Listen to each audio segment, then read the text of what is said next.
Good morning, everyone. Clint McLaughlin here with Midwest Market Management. It is Thursday, May 15th. I got Riley Sykart on with me here today. We're going to jump right into Safrinha weather.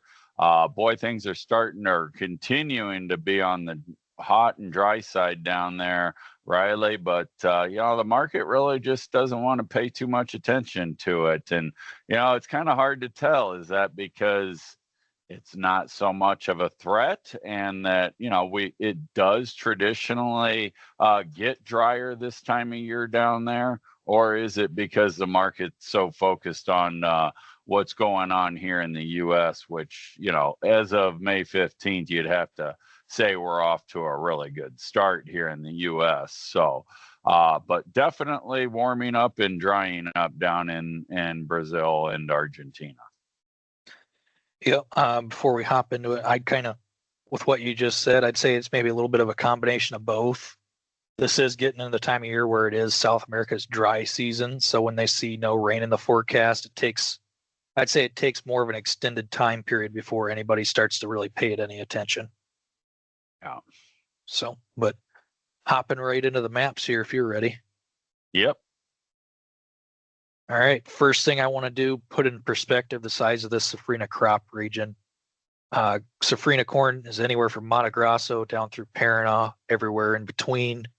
That's a really large area. Mato Grosso is your biggest chunk. That's about 50% of the Safrinha crop. If you put that on a U.S. map, almost the entire Midwest is only 50% of the Safrinha crop. So this isn't a small region that you can just gloss over when you're talking about weather. Really important to look more into it. So moving into it temperature wise, Mato Grosso overall temperatures, low 90s, upper 80s. I wouldn't call it super hot, but I wouldn't call it mild either. It's kind of right in the middle where it's pretty warm, but not super concerning. Further south, stuff in the 80s, and that's when it comes to growing corn, 85 degrees is your spot where it's the most ideal corn can be. After that, you start to shut down the corn plant. So being at mid 80s is exactly what you want to see. One perspective to bring back in here as well, Riley, is when you get up into that northern area of Mato Grosso, that's where they're going to be starting corn harvest as early as next week, we're hearing. And then you get further south into this map, and corn is entering or into the pollination phases. So pretty vast region, different stages of growth. But just wanted to point that out. The northern portion here, it's getting pretty hard to damage the crop with hot and dry. Further south, maybe not so much the case. Yep. But again, back to your beginning comments, and if you could show us where that 50% of the 50% of the Safrinha crop is up in that northern region, which is closer to harvest than it is, more of it's close to harvest than gut slut pollination period. Yep, correct. That northern Mato Grosso area, like you mentioned, they could be picking as early as next week. And as you go south, kind of opposite of us, you think about the southern states, your Texas, Louisiana down there, their crops a lot further ahead, where South America, you're the exact opposite. The further south you go, the slower behind it is. Yep. So sure.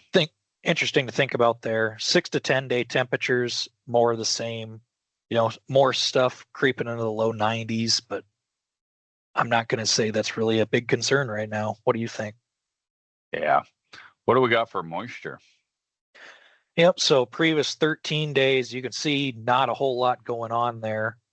And moving into the 1 to 5 day, you don't get much more zero than on a map than that in the Safrinha region. It's almost entirely zeroed out. So not any reason for crops that are filling out kernels to get any moisture to help them out. They're kind of going to be, the moisture they have is the moisture that they're going to be getting here in the near term. So 6 to 10 days more of the same. Some small areas to the south, that Paraná area maybe could get clipped with a little bit of rain to help them out, but your majority of the region's a big fat zero. Yeah. Yep. Looks like a pretty dry run for them.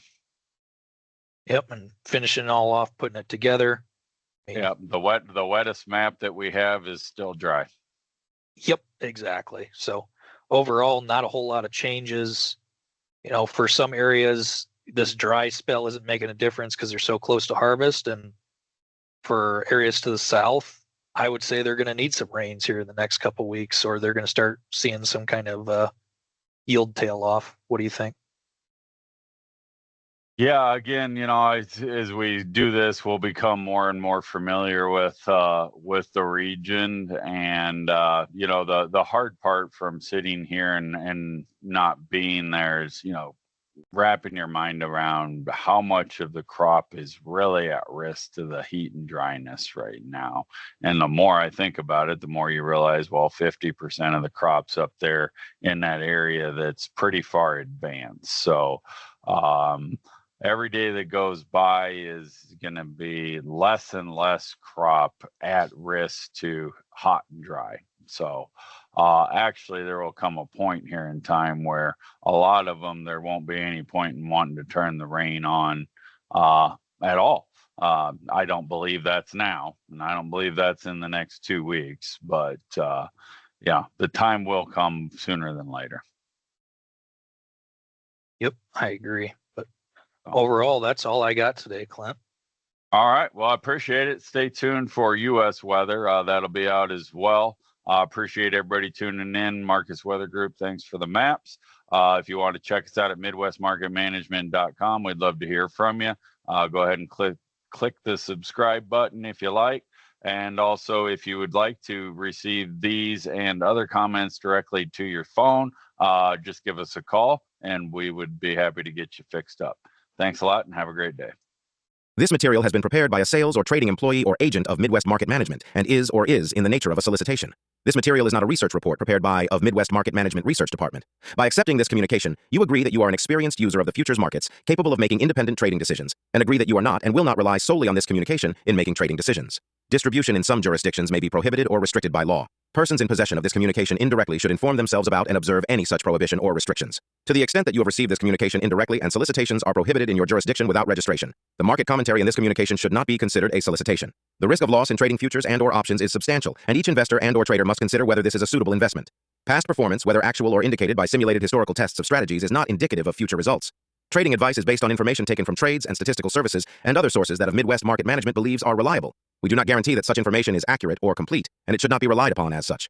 Trading advice reflects our good faith judgment at a specific time and is subject to change without notice. There is no guarantee that the advice we give will result in profitable trades.